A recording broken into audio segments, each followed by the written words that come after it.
और ये 20 साल से ब्रेन डेड मुख्यमंत्री जो बिहार में मुख्यमंत्री नीतीश कुमार है, इसे मुक्ति भी लोग चाहते हैं। आने वाली पीढ़ी का नेतृत्व तेजस्वी जी के नेतृत्व में सरकार बनाएंगे। सीएम नीतीश पर हमला बोलते हुए सुधाकर सिंह ने बड़ा बयान दिया। उन्होंने कहा है कि सीएम नीतीश ब्रेन डेड हैं। जी हां, नमस्कार, मैं हूं गीता और आप देख रहे हैं पंजाब केसरी टीवी। सुधाकर सिंह ने कहा कि पिछले 20 साल से बिहार के मुख्यमंत्री ब्रेन डेड हैं। अब जनता सीएम नीतीश से मुक्ति चाहती है। उन्होंने दावा किया कि आने वाले समय में तेजस्वी यादव के नेतृत्व में बिहार में महागठबंधन की सरकार बनेगी। इस खबर के लिए देखिए हमारी एक खास रिपोर्ट। बक्सर से सांसद सुधाकर सिंह ने अपने दौरे के दौरान महाराजा चंद्रविजय सिंह को श्रद्धांजलि अर्पित की। इस मौके पर उन्होंने कहा कि महाराजा से उनका पारिवारिक संबंध रहा है और उनका योगदान समाज के लिए हमेशा याद किया जाएगा। श्रद्धांजलि कार्यक्रम के बाद मीडिया से बातचीत में सांसद सुधाकर सिंह ने आगामी बिहार विधानसभा चुनाव को लेकर बड़ा बयान दिया। उन्होंने कहा कि चुनाव आयोग के द्वारा विधानसभा चुनाव की प्रक्रिया शुरू कर दी गई है और अब हमारा राजनीतिक मिशन तेज हो गया है। उन्होंने कहा कि हमारा मिशन केवल चुनाव के वक्त नहीं चलता, बल्कि ये 5 वर्षों तक निरंतर चलता रहता है। इस बार हम चुनाव आयोग वाला मिशन जरूर पूरा करेंगे और बिहार में सरकार बनाएंगे। पिछली बार हम बहुत कम मतों से चूक गए थे, लेकिन इस बार परिणाम अलग होगा। महाराजा वर्तमान महाराजा भीमराव हमारे इस देश के पहले 52 के पार्लियामेंट के सदस्य के पुत्र थे और इस इलाके में जो जब से लोकतांत्रिक तरीके से चुनाव शुरू हुआ, उस ज़माने से परिवार समाज के विभिन्न वर्गों से जुड़ाव रहा और चुनाव 2 बार एमपी भी रहे इनके पिताजी। और हमारे लिए पारिवारिक संबंध है, यहाँ उपस्थिति हम लोग का होना ही था।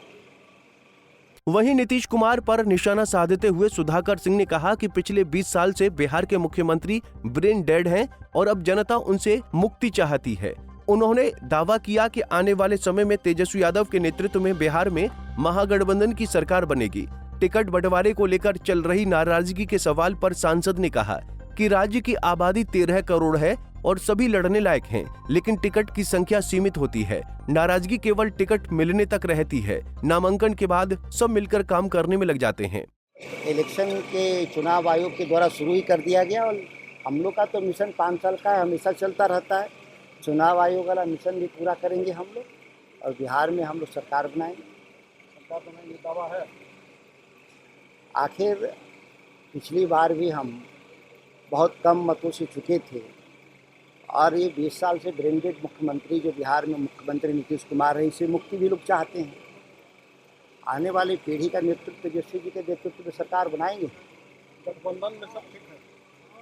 निश्चित तौर पर आप देखेंगे आज शाम तक गठबंधन की घोषणा हो जाएगी। कोई ऐसा विशेष परिस्थिति होगा तो कल दोपहर तक जरूर। बड़ा मुखुल है नेताओं होगा ही। 13 करोड़ आबादी है, बड़ा राज्य है, काफ़ी लोग लड़ने लायक भी हैं, संख्या सीमित है। इसी में सबको अवसर मिलेगा और नाराज़गी केवल चुनाव में टिकट तक होती है। चुनाव के उसके बाद वो नामांकन के बाद सारा नाराज़गी दूर हो जाता है, लोग काम में लगते हैं। महागठबंधन में सब ठीक है, कहीं कोई दिक्कत नहीं। आपको दिखा कहीं कोई गठबंधन में दिक्कत? अगर बात करें हम लोग खास करके बक्सर, देखिए हमारे सांसद बनने से पहले भी 6 एमएलए थे और हमारे हमने भी लड़ा तो 5 विधानसभा में जीते थे हम। तो रिजल्ट देखिएगा कि हम लोग 6 का 6 फिर जीतेंगे। उन्होंने ये भी कहा कि उनके सांसद बनने से पहले महागठबंधन के पास 6 विधायक थे और उन्होंने जिस क्षेत्र में काम किया वहां 5 विधानसभा सीटें उन्होंने जिताई थीं। इस बार का चुनाव परिणाम चौंकाने वाला होगा। सुधाकर सिंह ने आत्मविश्वास के साथ कहा, हम लोग इस बार 6 की 6 सीटें जीतेंगे। 2025 के विधानसभा चुनाव को लेकर नेताओं की बयानबाजी लगातार तेज हो रही है। देखना है कि सुधाकर सिंह का यह दावा चुनावी नतीजे में कितना सही साबित होता है। बिहार से दुनिया की तमाम खबरों के लिए आप देखते रहिए पंजाब केसरी टीवी। नमस्कार।